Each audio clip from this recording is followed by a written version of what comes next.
Él hizo una subespecialidad en infertilidad en Monterrey, México. Además hizo laparoscopía y histeroscopía también en Monterrey, México. Además estudió endocrinología y la reproducción en Yale, además de endocrinología también en Yale, Estados Unidos. Él es fue fundador y presidente de la Asociación Panameña de Medicina Reproductiva. Démosle un fuerte aplauso.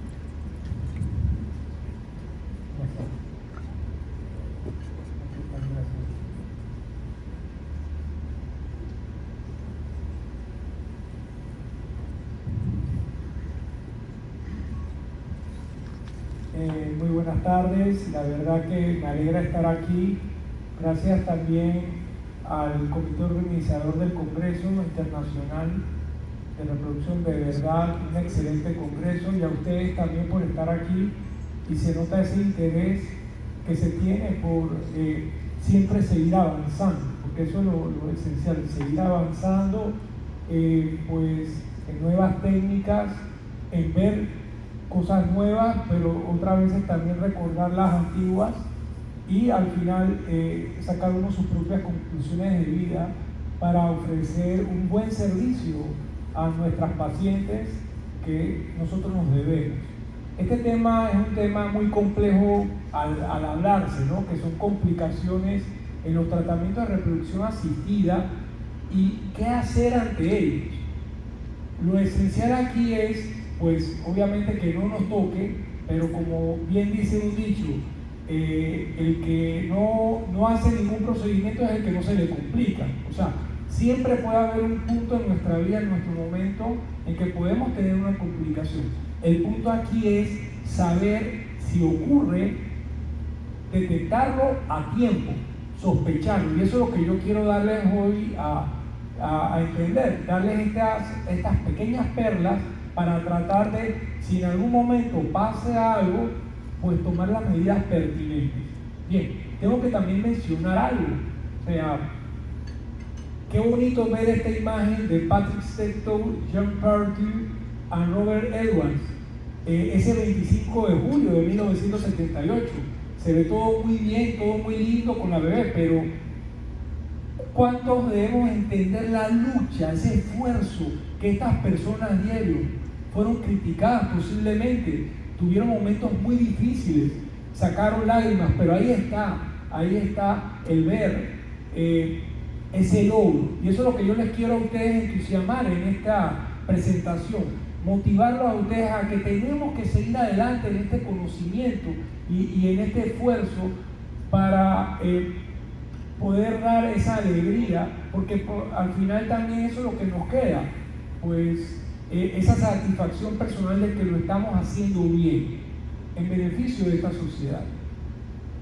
Bien, tenemos que entender qué tipo de tratamiento y puntos críticos de riesgo por cada técnica. Quiero tratar de dividirlos para que podamos entender que una inseminación intrauterina también tiene sus complicaciones y tenemos que sospecharlas. Un procedimiento ambulatorio, riesgo bajo de infección y sangrado, pero puede ocurrir. ¿Cómo? La calidad de la muestra seminal, también una contaminación del catéter que tenga una estenosis cervical, sangrados, etc. También, pues bueno, ya todos entendemos lo que es la reproducción de alta complejidad, la fertilización in vitro, el ICSI, en donde una estimulación ovárica puede producir tantas complicaciones, pero a la vez también una pulsión. Y tenemos que sospechar de acuerdo a las pruebas de laboratorio que tengamos en la paciente.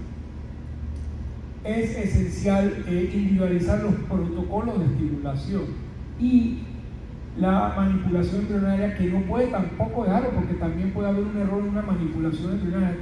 En esto tenemos que procurar ser muy metódicos, tener una muy buena comunicación con el biólogo, rotular bien las muestras, tenerlo todo pues bien estandarizado.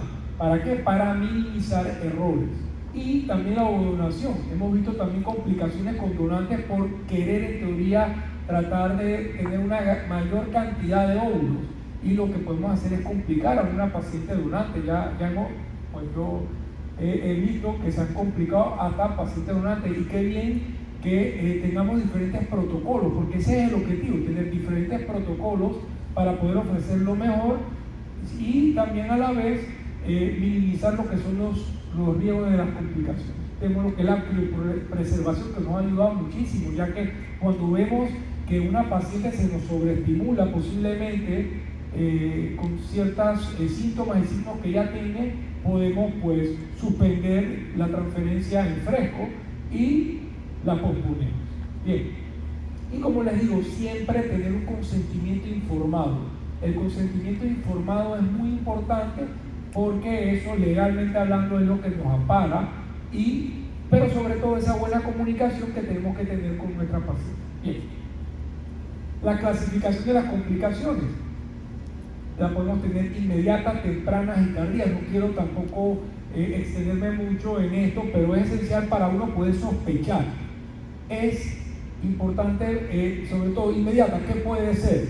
Pues unas reacciones alérgicas, sangrado por punción, síncope, un dolor agudo. Pues lo primero que hay que hacer es no caer en pánico. Cuando ocurre eso después de un procedimiento de una aspiración, tratar de no caer en pánico, tratar de calmar al paciente, tratar de seguirla evaluando a ver cómo ella va evolucionando. No es bueno darle comedia de una vez. ¿Por qué? Porque pues si algo motivo haya que hacer algún otro procedimiento, tenemos que también apartar anestesia, tenemos que estar bien pendientes de eso.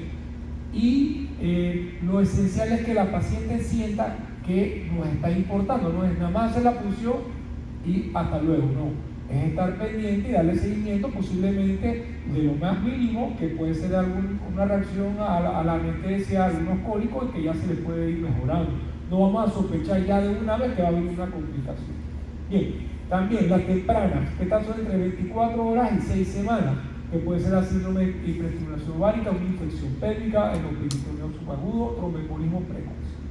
Y ya las tardías, que pues ya son después de 6 semanas, unas complicaciones del embarazo. Acuérdense que puede ser un embarazo múltiple, un embarazo ectópico. Es importante hacer el ultrasonido control, no solamente quedarnos con una prueba de embarazo que salió positivo. ¿Por qué? Porque también uno, que le llenamos de muchas esperanzas y expectativas a la paciente, y dos, que puede ser un embarazo ectópico y tenemos que estar pendientes de eso. Y otro efecto farmacológico crónico. Los factores de riesgo. Tenemos que, lo primero que hacemos, que hoy lo hablamos muy bien en la mañana del taller, es una muy buena historia clínica.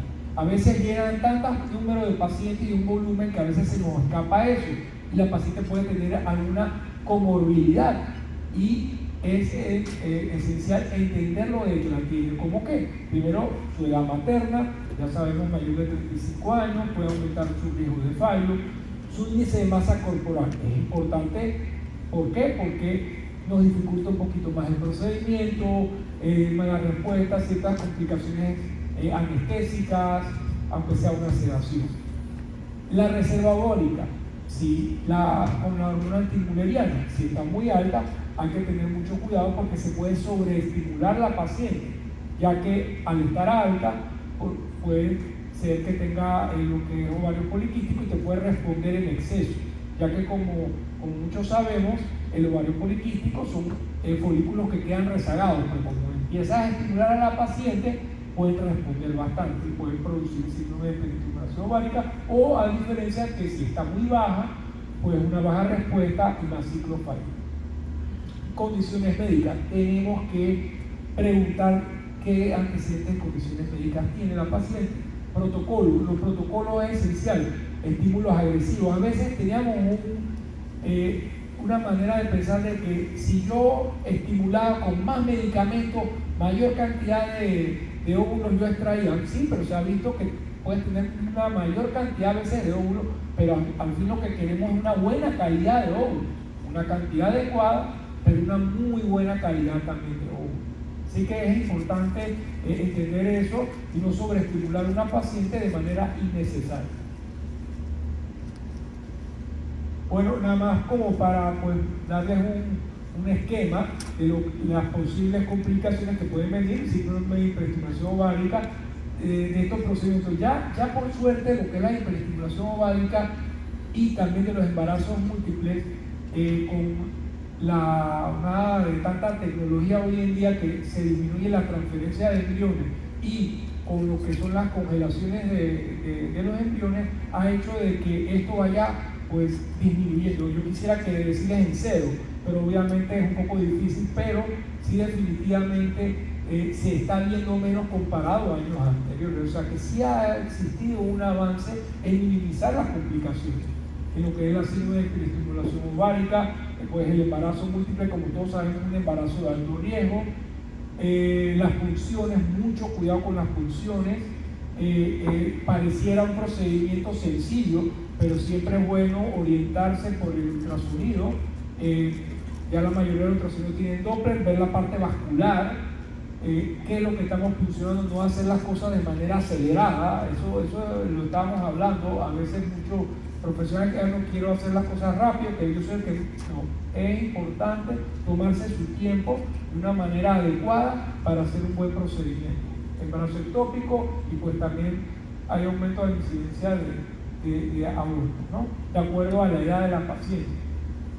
Bien, síndrome de hiperestimulación ovárica, pues es uno de los más de las complicaciones en donde pues lo primero que tiene que sospechar es una distensión abdominal, náuseas, aumento de peso, porque ¿qué es lo que ocurre? Pues existe una salida, pues una inflamación, sale líquido y hay un edema pues generalizado en el cuerpo de la paciente. Entonces eso es importante entenderlo y obviamente ella se siente distendida. Los síntomas moderados puede ser un dolor abdominal severo, ascitis detectable o liguria. Es importante en qué momento tú vas a sospechar que puede también la paciente tener, ya que esta se incrementa cuando tú das para tratar de desencadenar la ovulación, el trigger HCG, porque esta depende del HCG. Así que muchos lo que hacen es optar por hacerlo con análogo de la NRH, en donde pues minimizas el riesgo. También a veces das cabergolina, se ha dicho en ciertas ocasiones la cabergolina todos los días. ¿Por qué? Porque también disminuye pues la parte vascular de esa extravasación vascular, porque básicamente, como decimos de acuerdo a la severidad, lo que existe es puede haber una citis, líquido abdominal, y pues si queda la paciente embarazada, porque eso es lo que ocurre, así quedaba embarazada y como se liberaba HCG, seguía y complicaba más el caso. Entonces, ¿qué se hace ahora? Si ya uno sospecha y está viendo que puede ocurrir, ya vimos con lo del trigger, que es utilizar análogo de la NRH para bajar ese efecto del HCG, y lo otro también es suspender el procedimiento. Congelamos los embriones. Es más, hay lugares ya en varios centros en donde se congelan ya los embriones porque ellos piensan que al estar tan sobreestimulada a veces ese endometrio no es capaz de recibir los embriones, así que no es criticable, se congela y se pospone en una fase donde ya se prepare mejor el endometrio. Bien, criterio de gravedad, pues hipovolemia, hipoconcentración, hipoxemia, tromboembolismo y una falla renal. Bien, manejo por niveles. Recordar, leve, reposo domiciliario en casa, hidratación oral, control. Es importante estar en comunicación con la paciente, demostrarle que nos importa. Yo por lo menos personalmente siempre le digo, aquí no hay preguntas tontas. Ustedes me pueden preguntar de una manera muy respetuosa, pero sí tenemos que aclarar que sienta que nos importa. Créanme que eso es parte fundamental en evitar posibles complicaciones. Y si ocurre, ya estamos en comunicación y la paciente se siente segura. Mira, el doctor realmente le importó mi situación y estuvo pendiente de él. Bueno, está la moderada, que ya lo estábamos mencionando, como que es una observación hasta incluso hospitalaria, líquido intravenoso, analgesia, control de diuresis. Y ya la grave, pues ya requerimos múltiples especialidades, paracentesis para tratar de liberar esa tensión, y la anticoagulación profiláctica. Bien, esas son las definiciones. Por suerte, pues dentro de lo que cabe, la mayoría es leve, de un 85, un 90%, moderada de 7 a 10, y pues la grave ya prácticamente pues ha bajado menos un 3%. Aquí les quiero pues dar presentarles un video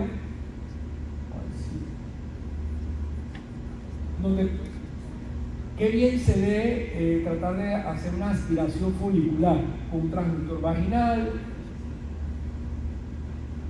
Uno bien hace sus funciones, su captación de óvulos, aspirando los folículos muy bien. Como va, pero crean que es importante ese trabajo en conjunto, todo bien rotulado, bien puesto, como le digo, que el procedimiento incluso parezca sencillo, que fluya bien, pero que todos estemos, a veces lo hablamos mucho, que esto es como si fuera una gran orquesta, donde uno puede ser ya sea el director, pero que todo el mundo es importante en esta orquesta. ¿Para qué? Para que las cosas fluyan bien, y eso es lo que al final todos queremos, ya que una punción ovárica pues podemos lesionar intestinos, podemos lesionar la vejiga, podemos lesionar también la parte vascular, que es muy pues impactante, porque puede ser incluso en el momento. Por eso siempre cuando estamos funcionando o aspirando, verificar bien que lo que estamos haciendo es el ovario. A veces uno puede confundirse y pensar que es el folículo y es un vaso, así que hay que estar muy pendiente de eso. Así que la hemorragia, por eso es que una vez que uno culmina los procedimientos, siempre revisamos vía vaginal a la paciente para ver cómo está ese sangrado, ¿no? Lesión de órganos puede haber, infección, fiebre, leucocitosis y dolor persistente. Como les digo, esto no se trata de que nosotros vamos a caer en pánico, y no es que esto va a ocurrir todas las veces.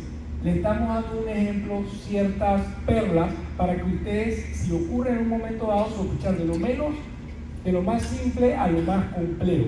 Eso es lo que yo les quiero dar a entender a ustedes. Lo más simple, que puede ser unos cólicos, a lo más complejo que puede ser esto. Eso se va a ir dando cuenta. Pero siempre la paciente tiene que ver que el equipo, que es lo que yo he percibido, que el equipo pues está muy organizado, que el equipo pues no se ve desorganizado, y sobre todo la manera de trabajar que sea muy profesional. Eso es lo que he percibido de las pacientes. Cuando ven que el equipo es profesional, mira, hacemos esto, ya la paciente se tranquiliza, y así evitamos cierto tipo de problemas. Bien, ¿qué hacer ante un hemoperitoneo? Pues estabilización. Si es necesario, ya tenemos muchas técnicas vía laparoscópica. Es importante que el centro, o sea, esencial, como decimos, tener todo cerca. Si ocurre esto, ¿cuál sería el plan? Tengo un hospital, tengo ya acá la paciente, o sea, tener un esquema de un plan A, de un plan B, de un plan C. Ya yo tengo un hospital cerca. Si ocurre, ¿cómo yo organizar? Y tomar unas decisiones oportunas, y pues obviamente se hay que transfundir sangre. Las infecciones son, pues, pueden ocurrir. Hay veces que hay personas que dan antibióticos profilácticos, otros no. Eso va a depender como sea el caso. La limpieza del área sí es importante, pero ya pues se mencionaba que lo ideal es utilizar pues con solución salina. ¿Por qué? Porque a veces la clorhexidina y todo esto puede pues interferir en el proceso de la aspiración. Pero importante pues estar pendiente de los signos de alarma: fiebre, dolor localizado, la leucocitosis. Menester la buena comunicación entre médico-paciente, cómo le fue, cómo le ha ido en los primeros días a la paciente. Y siempre dejar eso abierto. Cualquier eventualidad se comunica con nosotros, ya sea conmigo, sea con mi asistente, porque yo sé que a veces pues uno puede tener múltiples casos en ese momento, pero que siempre haya una persona encargada que le dé respuesta a la paciente, ¿sí? Complicaciones tromboembólicas, nada más es para mencionarlo, pues entender los factores de riesgo, ya cuando ocurre un dolor unilateral, una disnea súbita, taquicardia, pues también dolores en ciertos miembros, factores de riesgo, como les digo, todo esto pueden tener, que es ya tener síndrome de hiperestimación ovárica, la edad, si es obesidad, trombofilia, antecedentes de trombofilia. Y bueno, la prevención, movilización precoz, profilaxis. A mí me llamaba mucho la atención porque años atrás, algunos no me van a contradecir, cuando tú operabas a una paciente, pues a veces la dejabas buenos días en cama. Y hoy en día, pues estamos motivando mucho a esa deambulación pues más temprana. ¿Cómo ha ido cambiando? Anteriormente pues se dejaba en cama, pero ya vemos que una deambulación pues un poco más rápida, claro, de acuerdo a la tolerancia de la paciente, tú ves una mejor recuperación. Bien, complicaciones durante la transferencia. También esto puede tener complicaciones. Ya básicamente, pues el doctor Rojas lo habló muy bien, todo lo que puede ocurrir cuando tú haces una transferencia embrionaria. Cada uno tiene su protocolo, eso no es criticable, pero siempre traten de hacer, porque un error en una transferencia embrionaria puede causar pues pérdida del embrión, y todo ese esfuerzo al final trae que no separarse la paciente. Pues la dificultad de la canalización, muchas personas, para evitar todo esto, hacen las pruebas. Eso va a depender de cada persona, hacer las pruebas de transferencia, que es muy importante. Hoy en la mañana se estuvo haciendo, y qué bien, para ir practicando cómo, porque cada paciente tiene pues sus condiciones de cómo tú puedes hacer una transferencia. Algunas pueden presentar estenosis cervical, y si ya presenta estenosis cervical, es mejor hacer una dilatación antes de hacer una transferencia. Imagínense en plena transferencia teniendo un embrión. Entonces tenemos que sopesar todo eso, porque son pues parte de, imagínense, todo ese esfuerzo para llegar a esta complicación que la podemos haber prevenido. Bueno, traumas, sangrado, pues podemos producir traumas, contracciones uterinas, técnica suave, catéter blando. También han mejorado mucho los catéteres. Miren, algo muy importante que a veces tenemos que trabajar nosotros los médicos, ese estilo de médico, pues como lo hablaba con ciertos colegas, que pues el médico ese rudo, que hacía las cosas muy aceleradas, tenemos que ir cambiando eso, porque parece mentira, pero un tiempo de uno analizar, en un momento, ¿qué me está pasando? Cuando uno tiene un momento que sabe que puede venir una complicación, es mejor respirar, parar tranquilamente y tomar una buena decisión, incluso pedir ayuda, ¿sí? No es criticable, es unos segundos que uno toma para agarrar las cosas tranquilo y tomar una decisión oportuna. Eso es algo que uno debe pues irlo pues entrenando a nuestro cerebro, y créame que a la larga creo que nos va a hacer tomar mejores decisiones y no tomar una decisión tan impulsiva. ¿Cómo? Cuando estás haciendo una transferencia, ya tú ves, hasta aquí llegué, ¿sí? Aquí nadie nos va a dar una medalla o algo de que hay el Superman o la Supergirl. Así que tengamos esto en cuenta para tomar decisiones lo más sabias posible. Bien, aborto espontáneo, como pues todos sabemos, se puede incrementar el aborto espontáneo. Por eso es esencial el ultrasonido. Siempre cuando tú haces una transferencia en reproducción asistida, pues algunos centros dicen después de los 14 días, después de los 12 días, hacerse la prueba de embarazo y después corroborar por ultrasonido. Y después que corroboramos y vemos, verificar vitalidad fetal, ¿sí?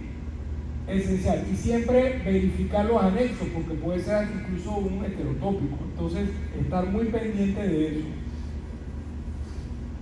Embarazo múltiple. Bueno, en los últimos años ha disminuido mucho. Antes se escuchaba de 5, de 6, creo que muchos dijeron ya eso ha ido disminuyendo, porque la tendencia ahora pues es disminuir el número de transferencias, ya que había un mito en donde si yo transfería 5, pues aumentaba más la probabilidad de embarazo, cosa que ya sabemos hoy en día que no es del todo cierta, que ya se ve que con transferir uno bueno, de buena calidad, queda embarazada y él preferir el SET, que es la transferencia de embrión, single embryo transfer, transferencia de embrión único con criterios de selección claros, ¿no? Y esto ha hecho de que obviamente no tengamos tanta cantidad de embarazos múltiples. Ven cómo en los últimos años ha ido disminuyendo, los últimos años ha ido disminuyendo y pues dentro de lo que cabe a veces es bueno. Otra vez ya ustedes saben que hay muchos pacientes que te piden que sean 2. Estamos tan acelerados en la vida que te piden que sean 2. Doctor, que sean 2 y ¿qué más? Que sean niño y niña. Entonces hay que tener cuidado de cómo uno le explica, cómo le comenta esto a las pacientes, cómo hablamos, saber hasta dónde llegan nuestros egos. Eso es esencial, hasta saber nuestros límites, ¿sí? Las pacientes tienen muchas expectativas, que no está mal tener buenas expectativas, es ser optimista pero ser realista. Bien, entonces pues los embarazos ectópicos y heterotópicos, que también después de fertilización in vitro. Por eso es que muchas veces, a veces cuando vemos hidrosalping, lo que se hace es o salpingectomía o oclusión de las trompas para evitar pues ciertas complicaciones, también líquido a nivel de la cavidad, etcétera, que no puedan afectar el procedimiento. Factores de riesgo: antecedentes tubáricos, técnicas de transferencia, enfermedad inflamatoria pélvica. Uno piensa que como hizo la transferencia transcervical, ¿no? que está dentro del útero, aunque sea guiado, piensa que no puede ser un ectópico. Puede pasar. Entonces es importante explicarle eso a la paciente, que pueden ocurrir ciertas complicaciones y hay resolución. Por eso es realizar una beta-HCG seriada. Miren, hoy en día, pues por motivos a veces de seguridad, y no sé acá, pero con lo seguro, es bueno tener tu prueba seriada de que efectivamente también disminuyó o aumentó, teniendo esos controles bien sustentados con las pacientes, ¿sí? Porque a veces hay muchos riesgos, muchos sesgos también, incluso en donde se hagan las pruebas de laboratorio. Mucho cuidado con eso también. Y pues hay diferentes tipos de manejo, con metotrexate o con una cirugía de estabilidad y deseo de preservación intrauterina. Bien, complicaciones endometriales y cervicales. El diagnóstico, pues yo creo que ya es un tema que se puede tomar si encontramos sinequias, pólipos, priorizar el diagnóstico con histeroscópica. Ya hay muchos centros que hacen histerosonografía de rutina, porque muchas veces por ultrasonido no encuentras o no visualizas muy bien el endometrio. Hay veces que lo hacen histerosono. Ya hoy en día también utilizando lo que es la tecnología 3D, cómo nos hemos ayudado. Estaba hablando los doctores hoy en la mañana sobre eso. O sea que tenemos muchas herramientas que podemos utilizar hoy en día, ¿no? Fallo de fertilización o desarrollo embrionario, causas y acciones correctivas, causas ovocitarias, espermáticas, también laboratorio. Es importante tener una comunicación con el biólogo, un buen estándar en el laboratorio. Créanme que, pues como todos sabemos, no es más tratar de hacer un buen trabajo acá y pues dejar el laboratorio, ¿no? Hay que inmiscuirse, entrar cómo está el laboratorio, se ha dado mantenimiento a las incubadoras, etcétera, ¿no? Igual las complicaciones de criopreservación y las reacciones adversas también con los medicamentos. Muchas veces uno le manda las inyecciones y le produce reacción la progesterona, pues cambiarlo. Algunas vaginales produce también reacciones vaginales. O sea, uno puede ir alternando y aprendiendo qué es lo que diga la paciente.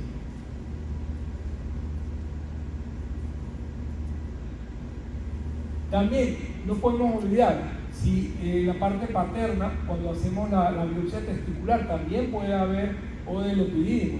Claro, muchas veces se anestesia, nos apoyamos de otro profesional, pero es importante también pues explicarle que también puede haber una complicación cuando sea el caso de la parte paterna, ¿no? Bien, impacto psicoemocional. Esto es muy importante y se lo tengo que mencionar, la parte emocional. La mayoría de nuestras pacientes con deseo de embarazo quedan con un trastorno de ansiedad. Eso es algo que uno lo puede ir manejando. Posiblemente hasta uno se vuelve pues posiblemente como el psicólogo de ella, otra vez la derivamos. Es bueno trabajar con un equipo multidisciplinario. ¿Por qué? Porque ellas están en ese proceso de ansiedad y sobre todo si son múltiples intentos o que han ido a diferentes tipos de centros. O sea, es entendible y tenemos que orientar a nuestras pacientes, ¿sí? Nada más para decirles, si la fertilización in vitro causa cáncer, no existe una relación causal. Transferir varios embriones aumenta el éxito, pues se ha visto que no realmente, ¿no? Y la criopreservación daña siempre los embriones. Definitivamente que con las nuevas técnicas de laboratorio se ha visto que no, ha mejorado bastante, ¿no? Entonces, ¿qué herramientas? Siempre hacer un listado de verificación es esencial. Siempre hay algo que podemos aprender, que podemos mejorar. El día que ustedes le digan a ustedes que ya yo llegué a este tope de médico y ya yo no tengo nada que aprender, bueno, pero qué bien que aquí estamos, buenas generaciones. Me hayan invitado de Panamá. La verdad que me encanta Perú. Perú tiene mucha cultura, gente muy amigable y mucha historia, que a mí me fascina la historia, así que es un hermoso país, definitivamente. Y entonces, ¿qué podemos aprender aquí? Que tenemos que tratar de protocolizar. Claro está, como yo lo hablaba con Ali, las guías y todo lo demás internacionales son muy buenas, pero también tenemos que adaptarlas a nuestra área. Tenemos que vivir de acuerdo a nuestro área. No podemos quitar, no es que vino de otro país, sí, pero puede ser que en otro país esté funcionando. Vamos a tratar de adaptarnos, vamos a tratar de tener más esa creatividad entre nosotros, ¿no? Bien. El triage telefónico, árbol de decisión para el dolor abdominal agudo, como ya les mencionaba, tenerlo todo bien establecido, un listado de verificación. Pues ya les mencioné, pues lo bueno también el ultrasonido 3D, que ahora parece que mejora más obviamente la visualización, menor trauma cervical, posiblemente en la transferencia. Hay que ver más estudios que ocurra en el futuro.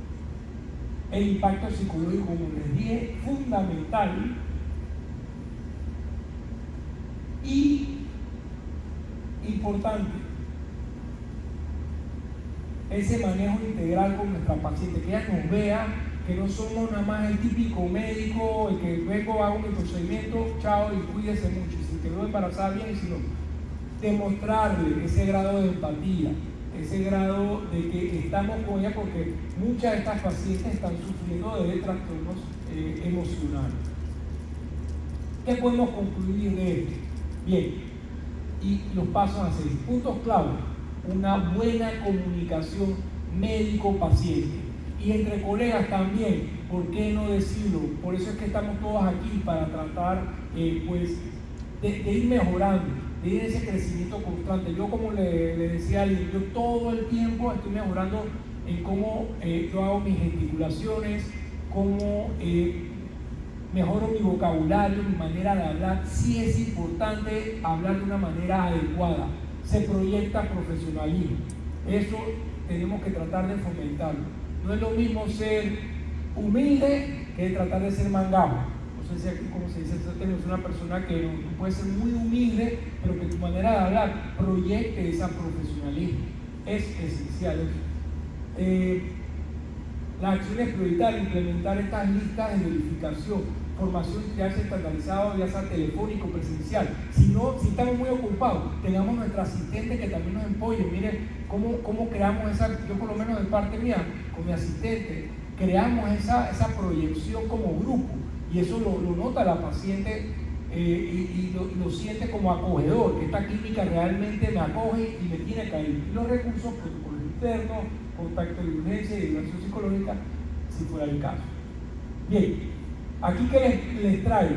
Bueno, no le puedo negar que yo amo mucho a mi país, pues nosotros tenemos lo que es el Canal de Panamá, pero en el 2016 pues tuvimos, pues por decirlo así, una expansión. ¿Para qué? Para ofrecer barcos neopanamax mucho más grandes, y una ampliación. Y pues nos enorgullece, ¿por qué? Porque sí se puede, sí podemos lograrlo como grupo si nos unimos todos, incluso los latinoamericanos, los españoles, sí podemos lograr juntos muchas cosas. El hombre no puede descubrir nuevos océanos a menos que tenga el coraje de perder de vista la costa. Digo Andrea Ikele, francés.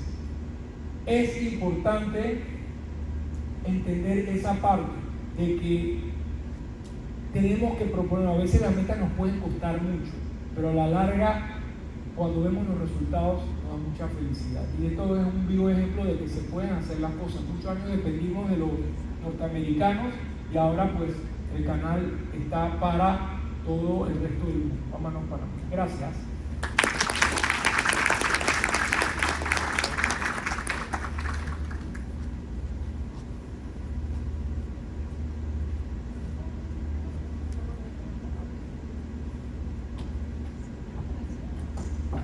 Bueno, vamos a hacer una ronda de preguntas. Los invito a pasar, por favor, doctor Juan Giles, Luis Guzmán, Arantxa Delgado también, por favor.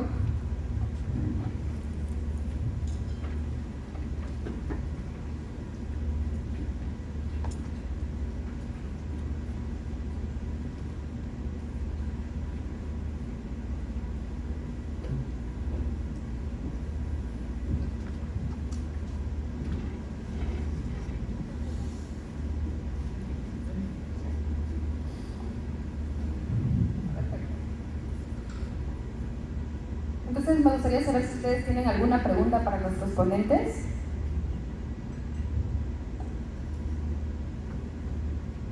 Perfecto, entonces empezamos nosotros. Iniciando por Luis Guzmán. Me gustaría saber, Arantxa, cuéntanos, ¿cómo ustedes van con la maduración in vitro? Aquí, como nos comentó Luis Guzmán, nosotros en Perú, ellos de hecho son los de innovación en maduración in vitro. Cuéntanos, ¿cómo está su experiencia ustedes allá en Valencia? Bueno, la verdad es que dio una charla fantástica el doctor Guzmán. En Valencia tenemos una parte separada en cuanto a investigación de maduración, un poco lo que ha comentado el doctor, con protocolos de maduración ovocicaria, buscando protocolos que distintos medios de cultivo para que un poco van madurando los ovocitos. También hacemos funciones también con maduración temprana, para sabiendo ya que vamos a sacar los ovocitos inmaduros y que vamos a ir poniendo en marcha los protocolos, pero desde el punto de vista práctico sí que es verdad que tenemos trabajos ya que ya han pasado de ser experimentales a ser realmente protocolos aplicables en la clínica, en la que maduramos los ovocitos, que estos ovocitos que nos encontramos en pacientes que esperamos el 80% en etapas de 2 y no lo tenemos, lo que hacemos es una maduración in vitro. Sí. Realmente hacemos maduración in vitro, merece la pena a partir de vesículas terminales, porque ovocitos de metafase 1 estamos viendo que podemos esperar, pero realmente merece la pena a partir de vesículas terminales en pacientes en las que no se obtiene ese 80% de ovocitos maduros. Utilizamos medios de cultivo concretos, pero incluso en los medios de One Step que estamos utilizando ahora en los laboratorios también puede servir. Directamente, además con el time-lapse, lo que estamos haciendo es ver en qué momento se rompe esa vesícula y ver cómo evoluciona. Desde el momento en el que estudia ese corpúsculo polar hemos visto que 2 horas después es el momento idóneo en el que tenemos mejores resultados. Y sí que es cierto que en nuestra experiencia no es tampoco una técnica para todas las pacientes. Un poco lo que decía usted, no se le puede ofrecer todo a todas las pacientes. En nuestro caso ofrecemos a pacientes en las que de alguna manera no entendemos qué ha podido pasar con ese protocolo, se obtienen menos maduros de los esperados, pero vemos que en pacientes que son a menores de 36 años tenemos mejores resultados. Ya hicimos el estudio previo de validación clínica para ver la euploidía, porque no asumíamos riesgos en cuanto a euploidía. Nuestros pacientes son mayores respecto al estudio que ha presentado, y sí que es cierto que en clínica, aunque lo hacemos, en las pacientes de diagnóstico genético preimplantacional, que serían las grandes beneficiadas, puesto que llevarían el diagnóstico genético preimplantacional, vemos que en pacientes mayores, a partir de 40, no nos está mereciendo la pena madurar esos ovocitos, porque no tenemos un resultado clínico que acompañe. Sí, así en pacientes más jóvenes, a partir de 36 años o menos, sí que estamos viendo que esos protocolos son sencillos, son muy fáciles de poner en marcha en la clínica porque no requieren nada más, pero sí que es importante respetar los tiempos de ruptura de vesícula cuando desaparece. Sobre todo es muy importante esperar esas 2 horas cuando vemos la extrusión de ese corpúsculo polar. ¿Algo que quisieras acatar? En realidad estoy de acuerdo, pero en realidad el grupo de IBI también presentó el primer nacido vivo respecto al riesgo de IBM. Entonces, hasta ese momento, quien habla tampoco consideraba que esos ovocitos, que después de una estimulación convencional estaban en vesículas germinales, como que simplemente iban al tacho de basura porque no son usables de nuestro cuadrícula de donde estamos parametrados. Pero a raíz de todas estas metodologías y con el Rescue IBM, aparentemente pues sí, tendríamos ahí un camino para optimizar. Y para aquellas pacientes de repente, después de una estimulación convencional, con 38 años, que hayan sacado 4, 2 inmaduros, el hecho de que tenga un ovocito más o 2 ovocitos más, en términos porcentuales, es mucho. Pero si podemos darles con mejores condiciones, es decir, no solamente madurarlos en el medio de cultivo, sino quizás tratar de mimetizar lo que está ocurriendo en el mieló dentro del folículo usando estas células, ¿por qué no madurarlas y después inyectarlas? Entonces, bueno, espero yo que de acá a un año tengamos ya datos suficientes como para poder usarlos y bueno, y poder compartir resultados al respecto, ¿no? Pero por el momento ahí hay un potencial uso de la maduración también que potencialmente podría ser usado. Exacto, y creo que otro de los potenciales podría ser en las pacientes con ovario poliquístico, en las cuales obtenemos mucha cantidad de óvulos inmaduros. Tal vez con ellas también podríamos aplicarlo. Sí, de hecho, inclusive en teoría las pacientes con síndrome de ovario poliquístico son las peores que con estimulación ovárica convencional a veces no crecen mucho o no crecen tan rápido y terminan haciendo ciclos muy prolongados por encima de 14 o 15 días. Entonces, ese tipo de pacientes es la más beneficiada con este tipo de metodologías. Poca gonadotrofina, muy seguro, bajo riesgo de hiperestimulación ovárica y resultados comparables respecto a las tasas de éxito con IVF convencional. Excelente. ¿Algo que quieran acotar, doctores, o alguna pregunta del público? Bueno, excelente. Entonces, yo sí tengo una pregunta para usted, doctor Juan Giles, respecto a los protocolos con progestinas. Recientemente estuve leyendo un paper que también nos dice, podemos ingresar las progestinas tal como el antagonista, tal vez con folículos de 14 milímetros o al día 6. ¿Qué opina de eso? Sí, en eso hay bastante experiencia, como presentaba antes, y realmente es un protocolo que tiene los mismos resultados en cuanto al número de ovocitos, el número de embriones, o sea que realmente no hay diferencias. Se lo presentó Jigis en 2019, no hay diferencias y cuando se compara con antagonistas tampoco lo hay. Nosotros, por ejemplo, los donantes no lo utilizamos por intentar evitar que se puedan equivocar, pero realmente sería un grupo en el que se podría administrar perfectamente y existen dudas en cuanto a en pacientes con baja respuesta la utilidad que tendría. O sea, en teoría sería el grupo más idóneo porque habría una expresión coxisaria menos potente, pero el problema es si empezarlos más tarde sería capaz de evitar esa lutinización precoz porque son las que más riesgo tienen. Pero vamos, que es un protocolo que está perfectamente demostrado a día de hoy su utilidad y se puede emplear con total tranquilidad. Nosotros de hecho lo hacemos con bastante frecuencia. Y va bien. Y va bien, excelente. ¿Alguien quisiera preguntar sobre este tema? Que creo que es bastante, a veces nos cuesta un poquito usar las progestinas porque tenemos miedo, ¿no? De pasar a una ampolla, a una pequeña píldora, tenemos un poquito de miedo, nos cuesta. Doctor, ¿una pregunta? ¿Sí? Buenas noches. Buenas noches.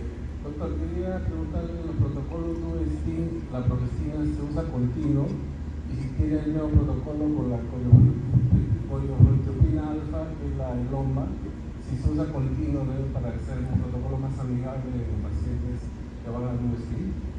En los protocolos DUSTIN, el estudio Valladolid, que es el que he presentado, el randomizado, administra un progestágeno tanto en fase folicular como en fase lútea de manera continua durante la estimulación. Y hay un protocolo del doctor Castillo, del Instituto Bernabéu en España, en el que ellos en protocolos DUSTIN lo que hacen es administrar continuamente, sin parar incluso de la función, progesterona natural micronizada y le administran semanalmente una folfacturina alfa y entonces una folfacturina de reanudación. Entonces administran 4 y con eso cubren toda la duración del DUSTIN, con lo cual sí que sería más amigable. Los resultados que presentan son exactamente puntos. Nosotros en eso no tenemos experiencia, pero vamos, el artículo está publicado y no hay diferencia en cuanto a los resultados. ¿Se alguna otra pregunta? ¿Doctor? Acá adelante, por favor. Sí, ahora. tardes, excelente ponencia, doctor, y muchas gracias por el interés de todos ustedes con los temas. Yo quería hacer una pregunta al doctor Georgios Karnakis, principalmente en lo que son las complicaciones en síndrome de preestimulación. Quería saber cómo era su experiencia, había tenido alguna vez casos, ya que sé que no son muy frecuentes ahora con todos los protocolos de prevención que tenemos.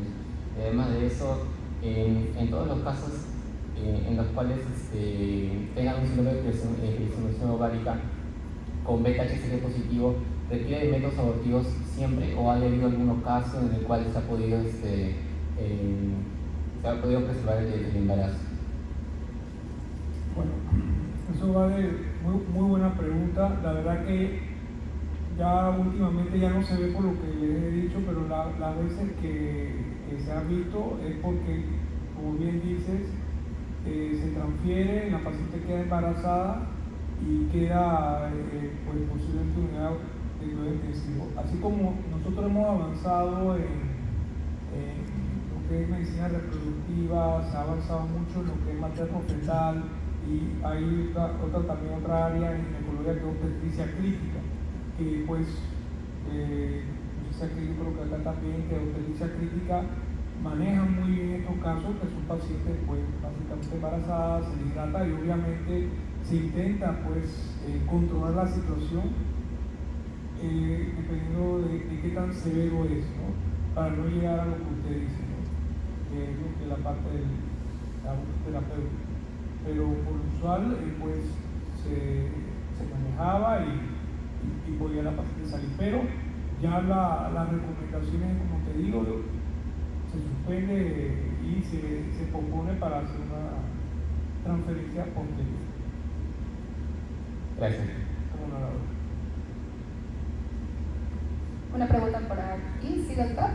Sí, gracias. Para la doctora Delgado. Doctora Delgado, ¿el uso del Salmat lo hacen en el 100% de ciclos o solo para algún factor masculino especialmente alterado? Normalmente lo que hacemos a pacientes concretas, no para todos los ciclos. En pacientes que incluso hemos tenido muchas aneuploidías, sobre todo en el diagnóstico implantacional, en ciclos de ovodón también, de donación de ovocitos, que queremos mejorar un poco, compensar esa parte masculina, si vemos que realmente podemos pues mejorar esas tasas que tenemos de blastocitos disponibles, o también en pacientes que vienen con informes externos de fragmentación de ADN bastante elevada, intentamos también dar esa acción, ya que es una cosa que realmente no es difícil de implementar en el laboratorio.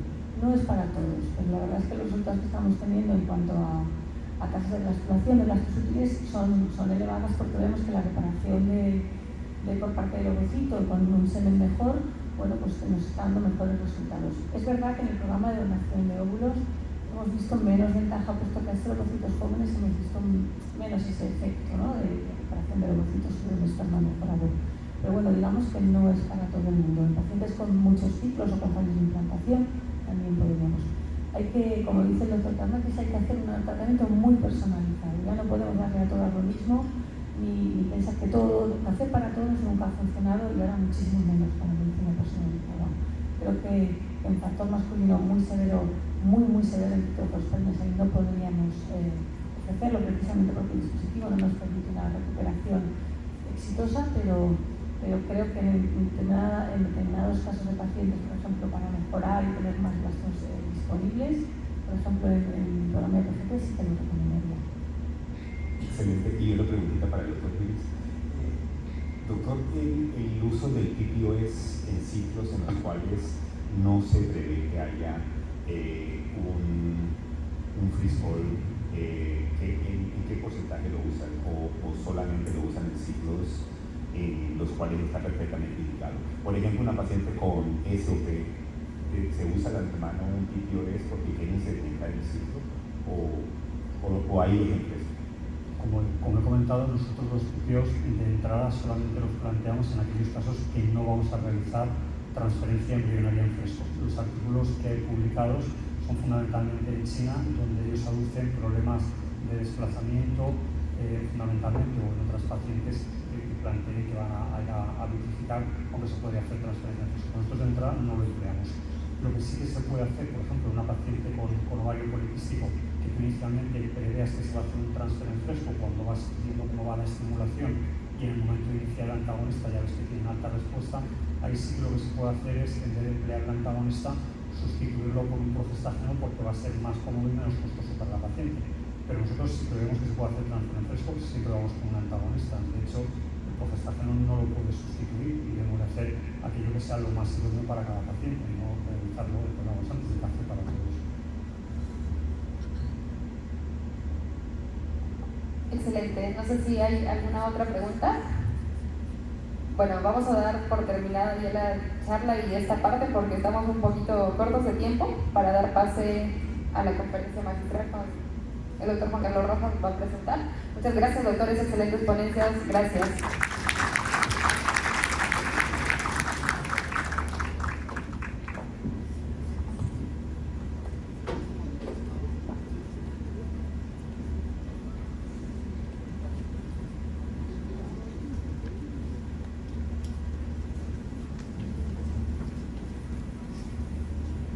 Buenas noches, vamos a iniciar la última sesión de este evento el día de hoy. Siempre que salimos fuera del país, estoy seguro que cuando saben que somos peruanos, nos preguntan siempre por Cusco, por Machu Picchu, por los incas, pero el Perú tiene mucho más